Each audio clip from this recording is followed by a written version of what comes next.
Salatul taiki katanya. Salat orang yang lagi kepengen makan, lagi kelaparan, makanan udah hadir, pas ini dipanggil salat, maka apa yang dia lakukan? Kalau memang dia masih belum kepengen,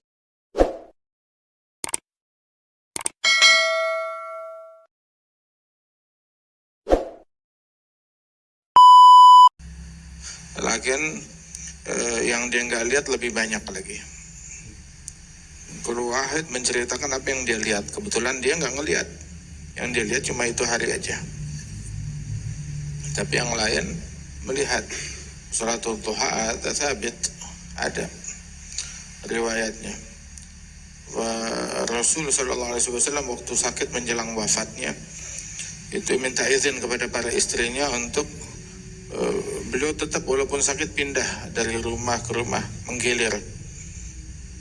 Akan tetapi begitu sakit mereka melihat payahnya Rasulullah sallallahu alaihi wasallam dipindahkan dari satu rumah ke rumah yang lain setiap hari, maka minta izin kepada istri-istrinya untuk di rumahnya Aisyah, tinggal di rumahnya Aisyah hingga wafat di rumahnya Sayyidatuna Aisyah radhiyallahu anha. Dan saat Rasulullah wafatnya di rumah Siti Aisyah pas memang hari-hari jatahnya harinya Siti Aisyah. Meninggalnya Rasul sallallahu alaihi wasallam tuh di antara berada di pelukannya Sayyidatuna Aisyah, bersandar di dadaannya Siti Aisyah sallallahu alaihi wasallam. Hakadha. Itu waktu Rasulullah sakit, masuk waktu salat, Nabi bilang muru Abu Bakar yusalli bin nas, suruh Abu Bakar ngimamin salat. Dia bilang Abu Bakar ada orang yang cengeng bahasanya. Suaranya itu beliau itu adalah orang yang sensitif, hatinya lembut, gampang nangis. Nah kalau dia berdiri di tempatnya Rasulullah, itu perasaannya itu dia nggak bakalan kuat, bakalan menangis, nggak bakalan mampu imamin sholat. Nabi tetap bilang mulu Abu Bakar, perintahkan Abu Bakar suruh ngimamin sholat berkali-kali sampai 3 kali, hingga Nabi bilang innakunna sawahibu Yusuf, kalian tuh bagaikan kawan-kawannya Yusuf ya, yang memiliki muslihat. Muru Abu Bakar falyusalli bin nas, perintahkan Abu Bakar untuk sholat ngimamin orang-orang. Maka Sayyidina Abu Bakar ngimamin sholat. Itu saat beliau ngimamin sholat di hari-hari tersebut, di suatu hari Rasulullah berasa dirinya itu lebih enakan, berasa lebih ringan, maka Nabi Muhammad keluar itu dengan dibopong 2 orang, dibopong oleh 2 orang, Sayyidina Abbas, Sayyidina Ali bin Abi Thalib. Itu katanya Sayyidatuna Aisyah, saya ngeliat seolah-olah tuh kakinya Nabi itu sampai nyeret di tanah karena sakitnya beliau, dibopong. Itu begitu Rasulullah masuk ke musalla, ke masjid, itu orang-orang tuh udah bertepuk. Sayyidina Abu Bakar ingin mundur. Begitu Nabi Muhammad mengisyaratkan tetap di tempat kamu, maka anak tetap jangan bergerak. Terus Rasulullah maju dibopong sampai berada di sisi kirinya Sayyidina Abu Bakar, terus duduk. Nabi ikut sholatnya duduk. Itu Sayyidina Abu Bakar itu beliau tukar niat ya, dia ngikutin sholatnya Rasulullah, orang-orang ngikutin sholatnya Abu Bakar. Yusalli bi sholatihi, Abu Bakar yusalli bi sholatihi bi sholati Rasulillah, wa nas yusallun bi sholati Abu Bakar, dan orang-orang ngikutin sholatnya Sayyidina Abu Bakar.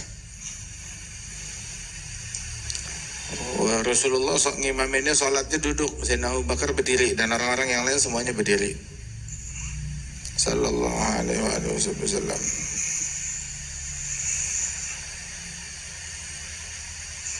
Itu yang pergi ke masjid pagi hari ataupun sore hari, itu tiap dia datang tuh Allah Ta'ala persiapkan hidangan dari surga. Hitung aja berapa kali dia ke masjid, pagi sore 5 waktu, ya udah disiapkan 5 hidangan di surga. Hidangan dibikinkan hidangan, tahu kan hidangan tuh perjamuan. Bukan cuma sekedar makan sekali makan doang atau sepiring lah, perjamuan, dibuat perjamuan. Nah, orang yang 5 waktu ke masjid, sholat 5 waktu jamaah, dia pergi ke musalla, ke masjid 5 waktu, itu dibikinkan 5 perjamuan setiap harinya. Ya salam. A'addallahu lahu nuzulahu minal jannah kullama ghada aw raha. Allah persiapkan hidangannya dari sorga setiap kali dia pergi dan pulang.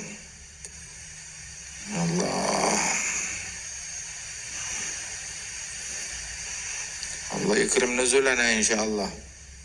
Ya, dulu al-asya makan dulu tuh 2 kali. Biasanya sekali, umumnya orang sekali. Itu bid'ah pertama yang terjadi, makan tuh 2 kali. Orang kalau udah makan ghada ya nggak asya, kalau udah asya ya nggak ghada. Apa itu ghada, apa itu asya? Al-ghada ma yu'kal qabla zawal. Zawal tuh ketika matahari tergelincir, menandakan waktu dari tengah langit, menandakan masuknya waktu zuhur. Nah itu yang dimakan sebelum tengah hari, makan yang sebelum dari pagi kah, pokoknya sampai tengah hari itu disebutnya ghada. Jam 6 pagi atau ghada, jam 5 pagi ghada, jam 8 atau ghada, pokoknya sebelum jam 11 ghada. Ghada itu yang dimakan sebelum tengah hari. Begitu matahari udah tergelincir dari tengah langit, bergeser ke arah tenggelamnya, menandakan masuknya waktu zuhur. Nah, apa yang dimakan setelah jam tersebut disebutnya asya. Asya. Wah, ajib, orang sekarang berarti asyanya 2 kali. Asya 2 kali. Asya habis sholat zuhur, asya habis sholat isya. Wakanul asya, dulu orang dulu tuh asyanya ya sore, siang atau sore asyanya mereka.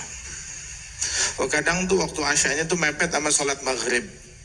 Jadi mereka nyiapin asyanya itu memang pas matahari masih terang. Begitu.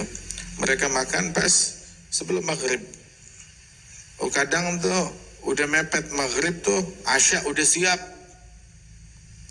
Begitu, maka gaddimul asya alal isya. Dahulukan asya dibandingkan isya. Isya itu apa namanya? Dulu penamaan maghrib disebutnya isya. Maghrib dinamakannya isya. Isya dinamakannya atamah. Al-atamah. Makruh menamakan maghrib isya, menamakan isya atamah. Maghrib ya maghrib, isya ya isya. Idza qudima al-asya fabda'u bih qabla an tusallu. Itu makanya makruh, di antara makruh hadis salat indah huduri ta'am, mataukan. Salat ketika makanan udah siap, dia emang lagi lapar-laparnya, lagi kepengen-kepengennya. Nah itu mengakibatkan salatnya nggak khusyuk, yang kayak begitu. Salatut taiki katanya. Salat orang yang lagi kepengen makan, lagi kelaparan, makanan udah hadir, pas ini dipanggil salat, maka apa yang dia lakukan? Kalau memang dia masih belum kepengen, ya salat dulu. Tapi kalau dia udah kepengen, ini makanan udah hadir, akhirnya salat nggak fokus, makan dulu hingga rasa kepengennya hilang. Udah gitu, lanjut. Bukan dia makan sampai sekenyang-kenyang, ya enggak, sampai menghilangkan penasarannya. Rasa penasarannya hilang, udah bisa fokus lagi, udah lanjut. Syuf mura'ah minasyara', perhatian dengan hal-hal yang semacam ini. Sebagaimana makruh salat ma'mudafa'atil hadas, hagin atau hadik, nahan buang air kecil atau nahan buang air besar, makruh. Ada ma'asi'atil waqt, kalau waktunya luas. Tapi kalau emang waktunya udah mepet, kalau ada orang yang kalau ke kamar mandi itu berjam-jam, lama kalau kamar mandi, itu kalau sampai waktunya sholat habis. Nah kalau memang waktunya sudah mepet, maka hendaknya dia itu misalkan dia ke kamar mandi dulu atau dia makan dulu, waktunya habis, maka yang bagi lo dia kelarin dulu sholatnya, baru ntar dikerjain itunya. Tapi kalau waktunya luas, maka silakan tunaikan hajatnya dulu, baru dia sholat.